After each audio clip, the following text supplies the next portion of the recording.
अस्सलाम वालेकुम दोस्तों, welcome to my YouTube channel. मेरा नाम है शाहिद और आज मैं हाजिर हूँ एक नई वीडियो और एक पुराने टॉपिक के साथ। तो पुराना टॉपिक ऐसे है कि इस टॉपिक के ऊपर मेरी ऑलरेडी 2-3 दफ़ा मैं वीडियो बना चुका हूँ, लेकिन पता नहीं मेरे साथ क्या यूट्यूब को मसला है कि मेरी 2 वीडियोस इस टॉपिक की डिलीट कर चुका है यूट्यूब। पॉलिसी वायलेशन की वजह से वो 2 दफ़ा 2 वीडियोस मेरी डिलीट हो चुकी हैं। तो अभी क्योंकि इस चीज़ के अंदर अपडेट भी आ चुकी है, अभी टैक्स ईयर 2023 चल रहा है और रूल है एफआईआर का कि जब भी कोई बंदा फाइलर, तो मतलब बेसिकली टॉपिक में बताना भूल गया कि टॉपिक हमारा है हाउ टू बिकम फाइलर इन पाकिस्तान। के पाकिस्तान में आप कैसे फाइलर बन सकते हैं। तो लोग कहते हैं कि आप तमहीद बड़ी बांधते हैं, तो मैं सीधा टॉपिक के ऊपर चलता हूँ कि आज की डेट में अगर कोई बंदा पाकिस्तान में फाइलर होना चाहता है तो उसके लिए लाजिम है कि वो बंदा अपनी सिर्फ टैक्स ईयर 2022 की रिटर्न जमा करवाए, 2 सालों की नहीं, सिर्फ 1 साल की टैक्स ईयर 2022 की रिटर्न जमा करवाए और 2022 के ईयर का ही चालान जमा करवाए 1000 रुपये का, तो वो बंदा फाइलर हो जाएगा। तो वो सारा प्रोसेस कैसे होता है, किस तरह से होता है, आज मैं इंशाल्लाह आपको इस वीडियो में यही बताऊंगा। तो प्रोसेस के लिए आपने जाना है जी गूगल के ऊपर और वहाँ आपने आके लिखना है जी irs.fvr.gov.pk। वेबसाइट के ऊपर आपने आ जाना और उसके बाद आपने यहाँ सीधा आना है न्यू रजिस्ट्रेशन के ऊपर। न्यू रजिस्ट्रेशन में आपने यहाँ आईडी कार्ड बंदे का डालना है, इस जगह आपने बंदे का आईडी कार्ड नंबर डालना है और यहाँ से सिलेक्ट करना है कि वो बंदा मिस्टर है, मिसेज है, एमएस है, डॉक्टर है, क्या चीज़ है। तो अगर कोई मेल है तो मिस्टर सेलेक्ट करेंगे, कोई फीमेल है जो शादीशुदा है तो मिसेज सेलेक्ट करेंगे, और अगर कोई फीमेल है गैर शादीशुदा है तो एमएस सेलेक्ट करेंगे। तो ये बंदा मेल है जिसकी मैं कर रहा हूँ तो मैं मिस्टर सेलेक्ट करूँगा और इसका ये नाम है जो मैं यहाँ डाल रहा हूँ। अच्छा, ये नाम के हवाले से भी अक्सर लोगों को कन्फ्यूजन होती है कि बंदे का सिंगल नाम है, तो अगर सिंगल नाम बंदे का हो तो फिर आप ये देखें, ये जो फर्स्ट नेम है इसके ऊपर भी स्टार लगा हुआ है, मिडिल नेम के ऊपर कुछ भी नहीं है और लास्ट नेम के ऊपर भी स्टार है। मतलब ये है कि मिडिल नेम ऑप्शनल है, फर्स्ट और लास्ट नेम लाजमी है। तो अगर किसी बंदे का सिंगल नाम है तो आप फर्स्ट नेम में उसका नाम लिख देंगे और लास्ट नेम के अंदर आप उस डॉट डाल सकते हैं, खाली डॉट। तो उससे जो है ना उस बंदे की रजिस्ट्रेशन हो जाएगी और उसका सिंगल नाम जो है ना वही आएगा रजिस्ट्रेशन के अंदर। तो इससे अगर किसी बंदे का डबल नाम है तो आप डबल, ट्रिपल नाम है तो ट्रिपल, वो सारे ऑप्शन आपके पास मौजूद हैं। तो उसके लिए आपने, इस बंदे का डबल नाम है जिसकी मैं रजिस्ट्रेशन कर रहा हूँ, तो पहला हिस्सा फर्स्ट नेम है और लास्ट हिस्सा इसके अंदर लास्ट नेम में। अच्छा, उसके बाद आपने अपनी कंपनी सेलेक्ट करनी है, जो भी आपके पास सेलफोन जिस भी कंपनी का चल रहा है। ये नंबर जो है वो आईडी कार्ड के ऊपर रजिस्टर्ड होना लाजमी नहीं है, हालांकि यहाँ लिखा हुआ है लेकिन चल जाता है, नंबर आईडी कार्ड के ऊपर रजिस्टर्ड ना हो तब भी चल जाता है। और नंबर लेकिन ये है कि किसी दूसरे नेटवर्क के ऊपर कन्वर्ट, ये ना आपके मोबाइलिंग की सिम हो और वो यूफोन के ऊपर कन्वर्ट हुई हो, ऐसा नहीं होना चाहिए, फिर उसके ऊपर कोड नहीं आता। तो ये मैं नंबर डाल रहा हूँ।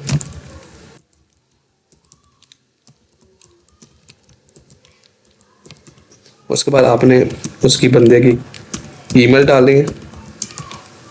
ये नंबर और ईमेल कॉपी पेस्ट नहीं हो सकता, ये आपको टाइप ही करने पड़ते हैं।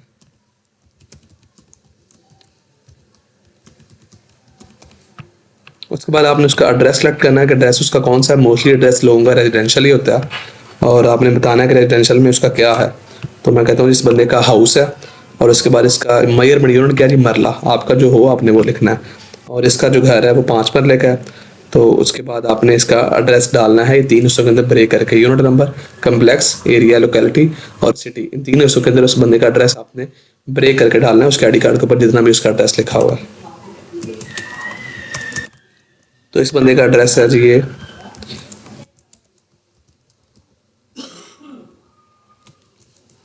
एड्रेस मैंने 3 हिस्सों में ब्रेक करके इसका डाल दिया। और उसके बाद आपने इसकी सिटी सेलेक्ट कर लेनी है, जो भी इस बंदे की सिटी हो आपने वो सिलेक्ट करनी है यहाँ से। तो इस बंदे का मैंने सिटी यहाँ लिखा है और वो सामने मेरे शो होना शुरू हो गया, मैंने वो सिटी सिलेक्ट कर लिया है। उसके बाद दूसरा कैपेसिटी, कि ये बंदा जिसकी आप इंफॉर्मेशन इस घर की दे रहे हैं वो इस घर का बेनामी है, लेसी है, टेनेंट है, फ्रेंचाइजी है, ऑक्यूपेंट है, क्या है। तो मैं कहता हूँ जी ये इसमें से कुछ में नहीं, इस घर का ऑनर है और ऑनर में आप जितने परसेंट का भी ऑनर है वो 100% का ऑनर है तो आप 100 लिख दें।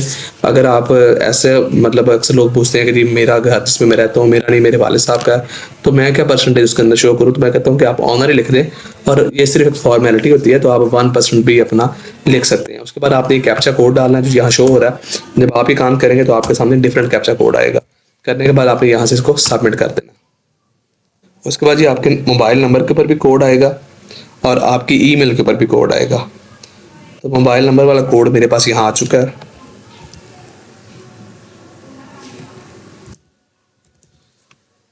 और मैं इसका ईमेल का कोड भी चेक करता हूँ। तो ईमेल का कोड भी मेरे पास आ चुका है, वो मैंने यहाँ डाल दिया। इसको करने के बाद आपने यहाँ से सबमिट कर देना है।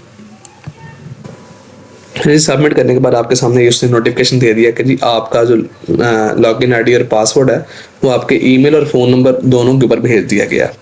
तो ओके करना है आपने, और अपने जाके आपने ईमेल चेक करनी है और नंबर चेक करना है, दोनों के ऊपर आपका पासवर्ड आ चुका होगा। तो ये देखें, जैसे इस बंदे का ईमेल भी और मतलब ईमेल के ऊपर भी, उस बंदे के फ़ोन नंबर के ऊपर भी पासवर्ड आ चुका है। तो आपने क्या करना है कि यहाँ से अपना पासवर्ड जो है वो कॉपी कर लेना है,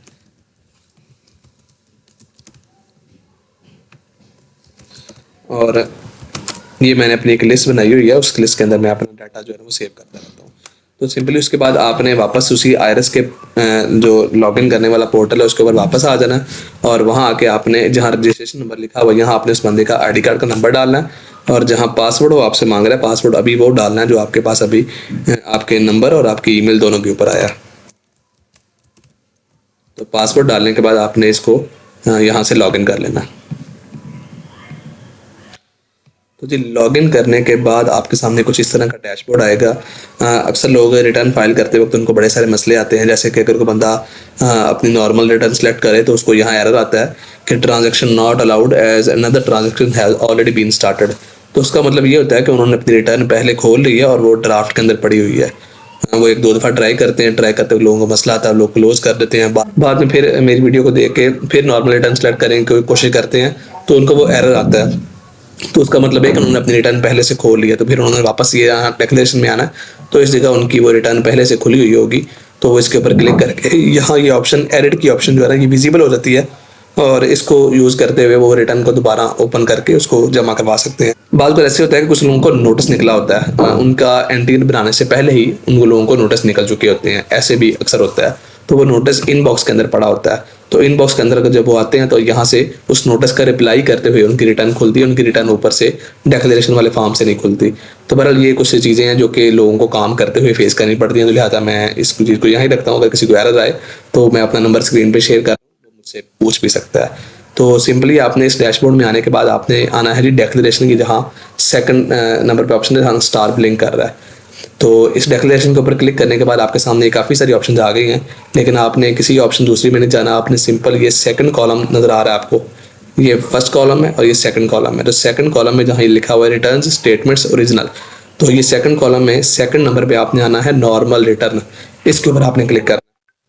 यानी क्लिक मैंने कर दिया, और क्लिक करने के बाद अब वो आपसे पूछ रही है सिलेक्ट पीरियड, तो पीरियड आपने सेलेक्ट करना होता है यहाँ से। तो ये आपने किया, और करने के बाद यहाँ आपने जो मुतलका पीरियड है आपने वो सिलेक्ट कर लेना है। यहाँ आज की डेट में मुतलका पीरियड जो मैं सेलेक्ट करने जा रहा हूँ 2022 है। करने के बाद आपने एंटर करना है, और ये आपको कह रहा है कि ये पीरियड आपका, मैं कह रहा हूँ बिल्कुल यही है। टैक्स ईयर हमेशा जुलाई से जून तक होता है, वो कैलेंडर ईयर नहीं होता, वो जनवरी से दिसंबर नहीं होता। वो जैसे कि टैक्स ईयर जो 2022 है वो 1 जुलाई 2021 से शुरू हुआ था और 30 जून 2022 पे ख़त्म हुआ था। तो वो कह रहा है कि ये पीरियड, मैं कह रहा हूँ बिल्कुल यही पीरियड है। तो मैं यहाँ से सिलेक्ट कर रहा हूँ इसको, और सेलेक्ट करने के बाद ये टैक्स रिटर्न वाला फॉर्म जो है ये आपके सामने खुल गया है। लोग अक्सर पूछते हैं सर टैक्स रिटर्न क्या होती है, ये क्या होता है? तो टैक्स रिटर्न बेसिकली एक फॉर्म का नाम है जिसके अंदर आप अपनी फॉर द ईयर के इस पीरियड के अंदर जितनी भी आपने इनकम जनरेट की है और उसके ऊपर जितने भी आपके एक्सपेंसेस हुए वो लिखते हैं, और फिर 30 जून तक आपके नाम पे जो भी कोई बाइक है, कोई गाड़ी है, कोई प्रॉपर्टी है, कोई बैंक अकाउंट है, कोई भी आपके नाम पे एसेट है, वो एसेट आपने डिक्लेयर करने होते हैं। इस डेट तक मैं इतने एहसासों का मालिक हूँ, और आपने फॉर द ईयर ये जो इस पीरियड है ना 1 जुलाई 21 से 30 जून 22 तक, इस पीरियड तक के अंदर आपने जो भी इनकम जनरेट की, वो सैलरी से है, वो बिजनेस से है, वो प्रॉपर्टी से है, वो कैपिटल एसेट्स पे है, वो फॉरेन पे है, वो एग्रीकल्चर इनकम है, वो किसी भी सोर्स से इनकम आ रही है, वो इनकम डिक्लेयर करनी है आपने। और साथ ही आपने जो है वो अपने के जो एक्सपेंसेस हुए हैं मुख्तलिफ हेड्स के अंदर वो मेंशन करने होते हैं, और अपने एसेट्स डिक्लेयर करने होते हैं। तो जैसे पहले हेड के अंदर ये देखें एम्प्लॉयमेंट है, और इसके अंदर ये सैलरी के, तो अगर आपकी सैलरी है तो सैलरी आप यहाँ डालेंगे, ठीक है। जैसे कि मैं यहाँ एग्जांपल लेता हूँ कि इस बंदे की सैलरी 2 लाख है, तो इसकी दो सैलरी डाल दी। अगर आपकी प्रॉपर्टी से इनकम आ रही है तो प्रॉपर्टी से इनकम आप इस जगह डालेंगे, सारी इसके अंदर डिटेल्स बनी हुई हैं इसके प्रॉपर तरीके से। मैं वीडियो की डेप्थ में नहीं जाऊँगा, क्योंकि मैं डेप्थ में जाऊँगा तो लोग कन्फ्यूज हो जाते हैं। तो इन टॉपिक के ऊपर अलग मेरी वीडियोज़ मौजूद हैं कि एक सैलरी पर्सन की रिटर्न कैसे फाइल करते हैं, बिजनेस पर्सन की कैसे करते हैं, फ्रीलांसर की कैसे करते हैं। तो मैं आपको एक ओवरव्यू दूंगा इस वीडियो के अंदर।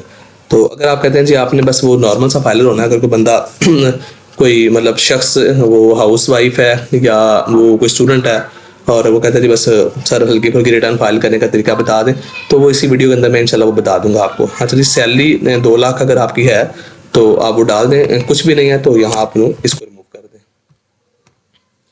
और करने के बाद आपने ये जब आप ऊपर इनकम डाल लेंगे, सारे जितने भी हेड्स हैं सारे के सारे इनकम के हेड हैं, ये सारे के सारे। इसमें ये एक टैक्स चार्जेबल का हेड है।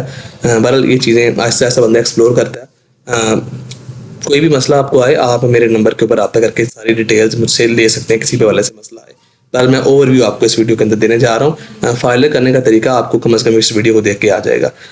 अच्छा, उसके बाद जो भी आपने इनकम यहाँ ऊपर डाली, अगर आप कहते हैं कि मेरी कोई इनकम नहीं है, ज़ीरो इनकम है मेरी, तो फिर आपने सिंपली ये वेल्थ स्टेटमेंट वाली ऑप्शन में आना है, 116 वेल्थ स्टेटमेंट। इसमें पर्सनल एक्सपेंसेस में आप आए और आपने किसी भी एक जगह कहते हैं कि मेरा इस साल में कोई एक्सपेंस नहीं हुआ, आप स्टूडेंट हैं, आप हाउस वाइफ हैं या कोई भी आपके नाम पे, या आप ओल्ड सिटीजन और आपके नाम पे इस वक्त कुछ भी नहीं है, कोई डिटेल्स नहीं है आपकी, आप कहते हैं जी बस मैंने फाइलर होना है, तो उसमें ये तरीका कार है सिंपली बिल्कुल आसान तरीके से फाइलर होने का कि आप जीरो फिल करेंगे किसी भी एक जगह और ये आपने 2 दफ़ा कैलकुलेट का बटन दबा देना है और उसके बाद आपने पर्सनल एसेट्स में आ जाना है और यहाँ भी आपके पास 4-5 ऑप्शन आ रही हैं, तो आपने किसी भी एक जगह जीरो डालना है और उसके बाद आपने ये कैलकुलेट का बटन 2 दफ़ा दबा देना, तो सिस्टम इसको देखेंगे कैलकुलेट कर रहा है। उसके बाद आपने तीसरी ऑप्शन में आ जाना रिकन्सिलेशन ऑफ नेट एसेट्स, तो यहाँ आपने नेट एसेट्स प्रीवियस ईयर में जीरो डालना है यहाँ इस जगह, और इसके बाद भी आपने 2 दफ़ा कैलकुलेट कर देना। तो ये टैक्स रिटर्न आपकी रेडी है।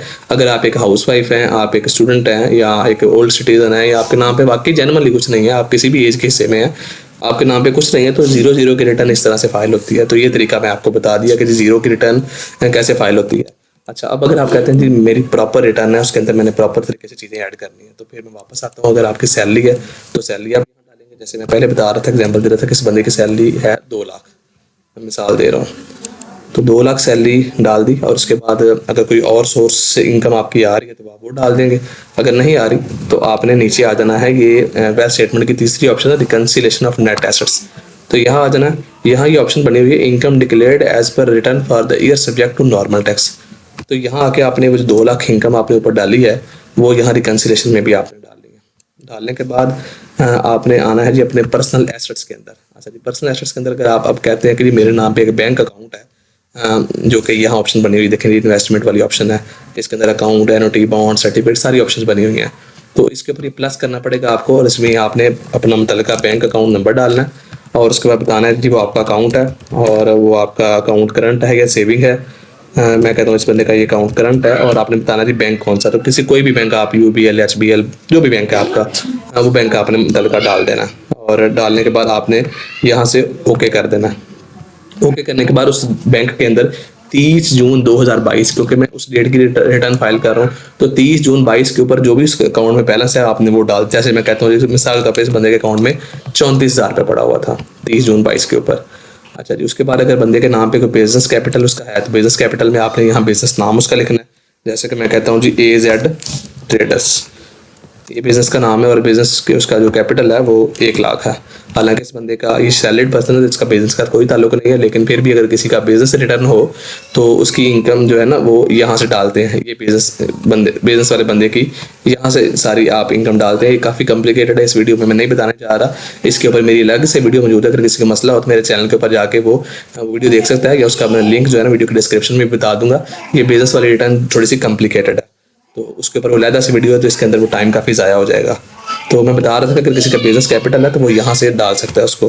तो और जो भी आपने फिगर डालना है 2 दफ़ा कैलकुलेट का फिगर आपने लाजमी दबाना। अगर बंदे की कोई प्रॉपर्टी है, एग्रीकल्चर प्रॉपर्टी है, कमर्शियल प्रॉपर्टी है, तो वो प्रॉपर्टी यहाँ से ऐड होती है। अगर एग्रीकल्चर है तो ऊपर वाले प्लस से, तो यहाँ वो आपसे क्या मांगता है, प्रॉपर्टी का एड्रेस मांगता है, फिर पूछता है ये प्रॉपर्टी कमर्शियल है, रेजिडेंशियल है, एग्रीकल्चर है, और प्रॉपर्टी खाली प्लॉट है, फ्लैट है, हाउस है, क्या चीज़ है, और प्रॉपर्टी का एरिया कितना है, कितने एकड़ में, कितने मरला में, कितने स्क्वायर यार्ड में है, और वो किस सिटी में वाक़ है। तो वो सब तमाम डिटेल्स डालने के बाद आपने ओके करना है। जैसे मैं आपको बता रहा हूँ, जैसे कि इसमें मैं कहता हूँ कि जी मिसाल के तौर पर ये है जी जोहर टाउन,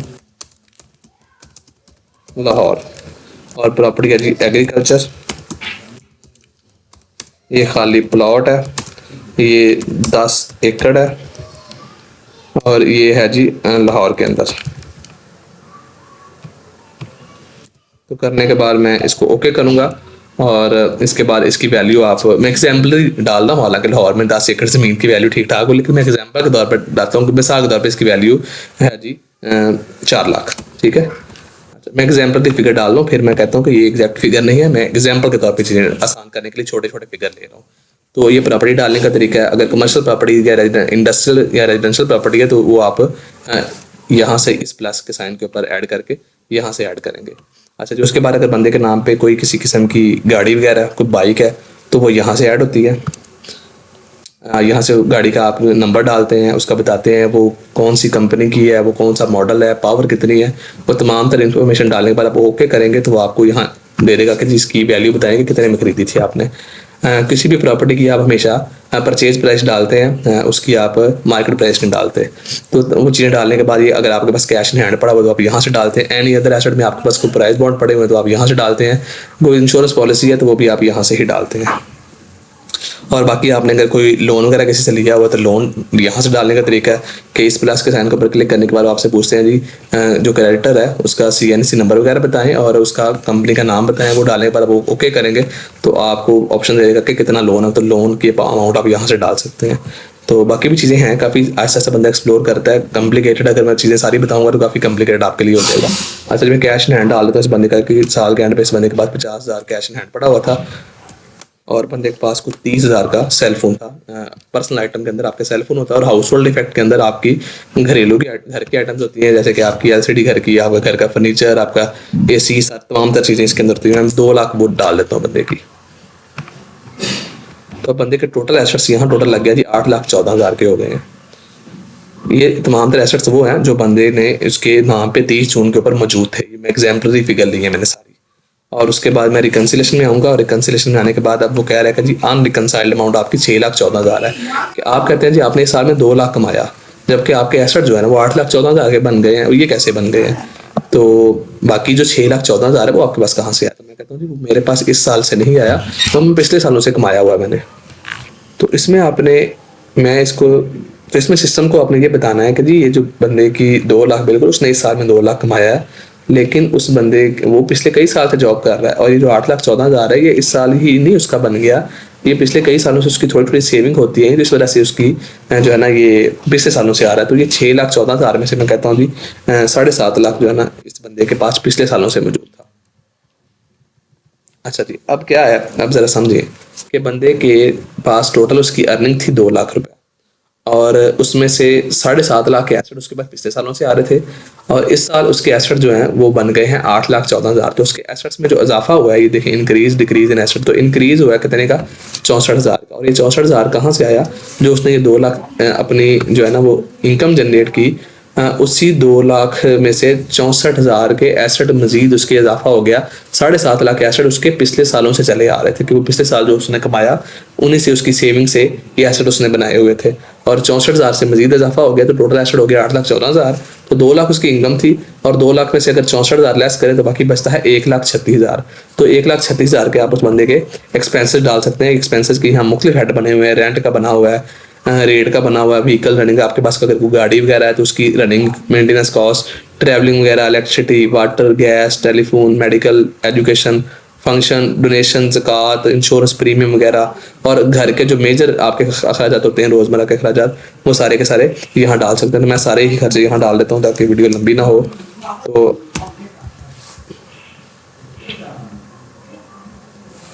तो ये खर्चे मैंने 1,37,000 किसका डाल दिए।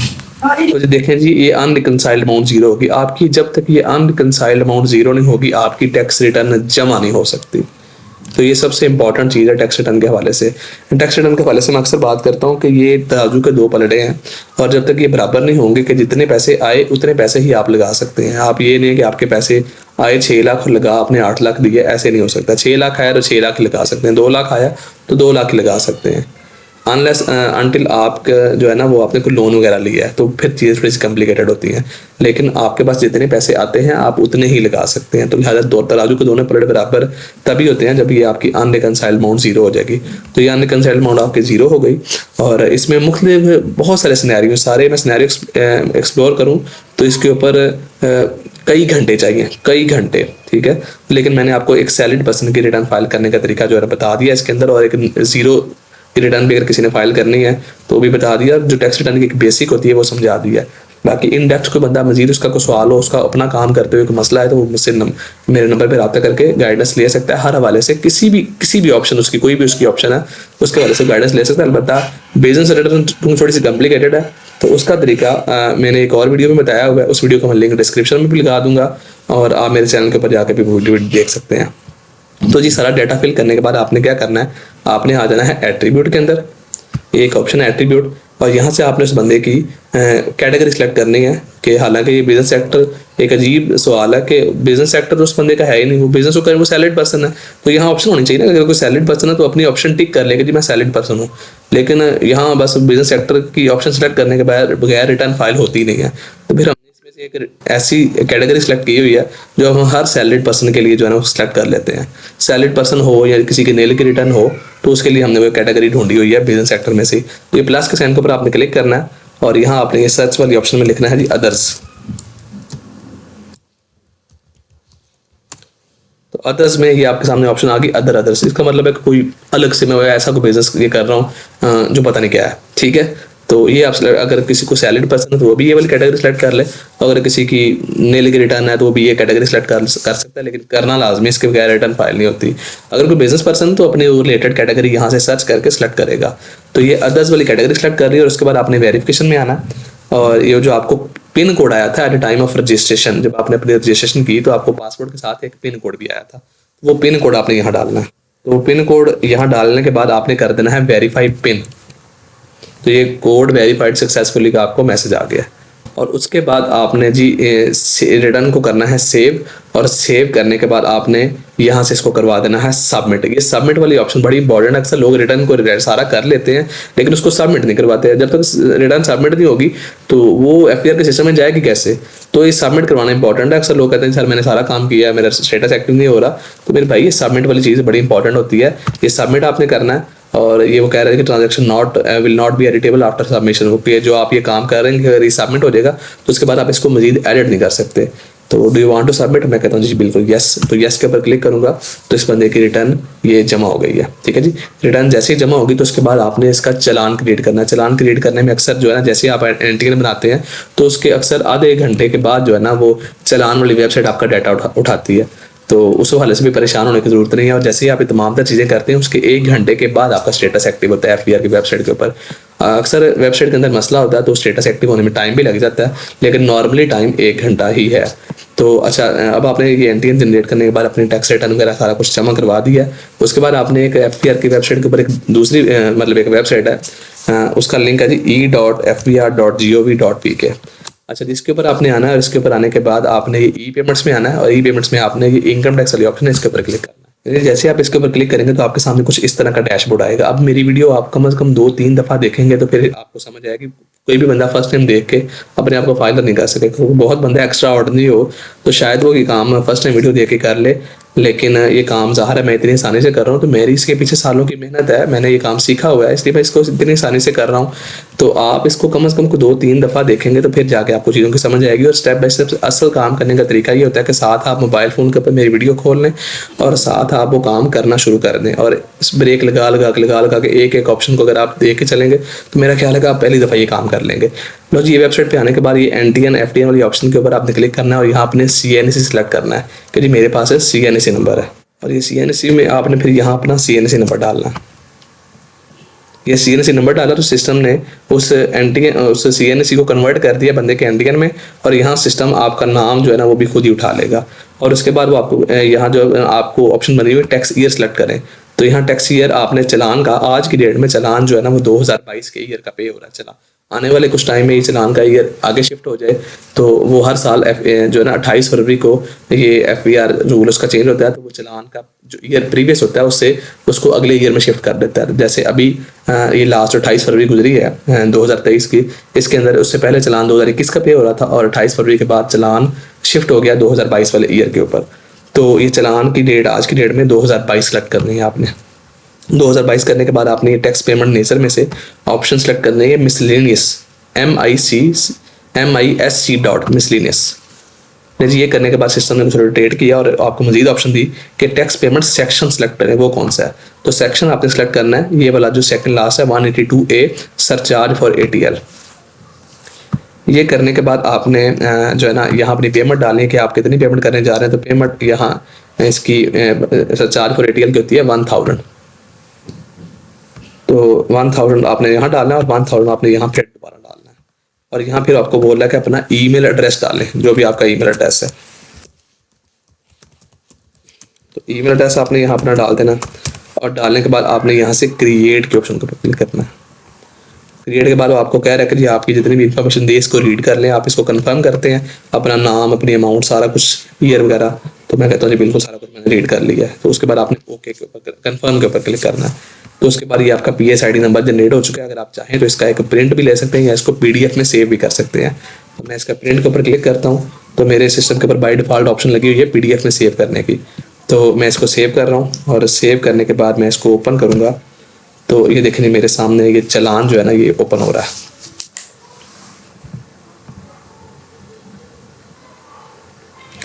ये देखें ये बंदे का वो PSID नंबर है। इस PSID नंबर को यूज़ करते हुए आप पेमेंट करते हैं और ये उसका बंदे का सारा चलान है, उसका नाम आ रहा है, ID कार्ड नंबर आ रहा है, सारी चीज़ें यहाँ आपके सामने हैं। तो सिंपली आपने ये PSID नंबर यूज़ करना है। अपने ईजी पैसा, जैज़ कैश या बैंकिंग ऐप में आपने जाना है, वहाँ सर्च की ऑप्शन में आपने लिखना है FVR और वहाँ वो FVR के सामने आपको ऑप्शन देगा FVR की, आपने उसके ऊपर क्लिक करना है। वो आपसे PSID नंबर मांगेगा, ये PSID नंबर आपने वहाँ डालना होता है और सिस्टम आपका नाम भी फैच कर लेता है और आपकी अमाउंट भी फैच कर लेता है 1000। वैसे आपने अपना पिन कोड डालना, आपकी पेमेंट हो जाएगी। जैसे ही पेमेंट होगी उसके 1 घंटे के बाद आपका स्टेटस एक्टिव होगा। दोनों चीज़ें ज़रूरी हैं। एंट्री बनाने के बाद आपने आपकी टैक्स रिटर्न भी जमा हुई हो और आपका ये चालान जो है ये भी जमा हो, उसी के 1 घंटे के बाद आपका स्टेटस एक्टिव होगा। अब आपने अपना एक्टिव स्टेटस चेक कहाँ से करना है कि आपका स्टेटस एक्टिव हो गया FVR की वेबसाइट के ऊपर। तो उसके लिए एक लिंक है FVR की वेबसाइट का, NTN वेरिफिकेशन ऑनलाइन। इसके ऊपर आप क्लिक करते हैं तो ये ऑप्शन पहले इसके ऊपर आपने क्लिक करना है और फिर आपके सामने ये ऑप्शन आएगी। तो इस ऑप्शन के ऊपर ये बनी हुई है एक्टिव टैक्स पे लिस्ट इनकम टैक्स।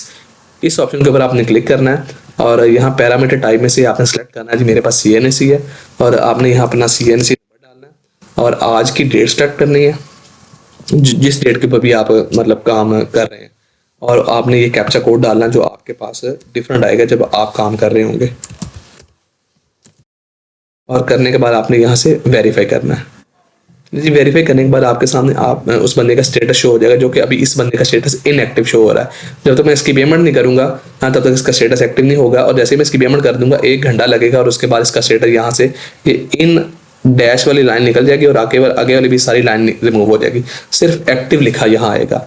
तो यही काम होता है सारा, यही फाइल करने का तरीका है। वीडियो को देखने के बाद अगर आपको वीडियो को अच्छी लगे तो चैनल को सब्सक्राइब करना ना भूलिएगा, कमेंट करना ना भूलिएगा, दुआओं में जरूर याद रखिएगा। कोई किसी किस्म का मसला आए मैं अपना नंबर स्क्रीन में शेयर कर रहा हूँ, आप मुझसे रब्ता कर सकते हैं। मैं इस हवाले से काम भी करता हूँ, सर्विसेज भी देता हूँ। किसी बंदे को फिर भी ना समझ आए, किसी का ज़्यादा टेक्निकल काम हो तो इस हवाले से मेरी सर्विसेज भी ले सकता है। मैं अल्हम्दुलिल्लाह मार्केट से कंपैरेटिव रेट के ऊपर सर्विसेज भी देता हूँ। तो मिलते हैं इस तरह के किसी और वीडियो में किसी और टॉपिक के साथ। तब तक के लिए अपना बहुत सारा ख्याल रखिए। अल्लाह हाफिज़।